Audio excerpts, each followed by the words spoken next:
ఇప్పుడు సంస్కృత భాషకి ఆ శక్తి ఉన్నది, ఇంకే భాషకు లేదు.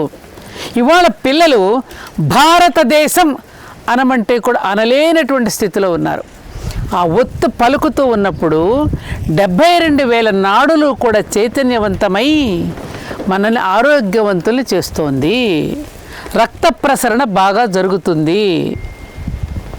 అందుకని మనం గొంతెత్తి పాఠాలు నేర్చుకున్నాం. ఇవాళ ఎవరు గొంతెత్తి పాఠం చదవడం లేదు. అదే ఇంగ్లీషు విద్యలో గొంతెత్తి పాఠం చదవడానికి అక్కడ ఒత్తులు లేవు. రకారం అనేటటువంటిది మనకి బీజాక్షరం. ఇంగ్లీష్ వాడు రకారాన్ని సైలెంట్ చేసి పారేశాడు.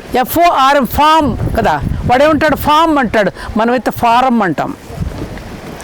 ఎప్పుడైతే సైలెంట్ అయిపోయిందో నా భారత జాతి కూడా సైలెంట్ అయిపోయింది. వాడి శక్తి నిర్వీర్యం అయిపోయింది.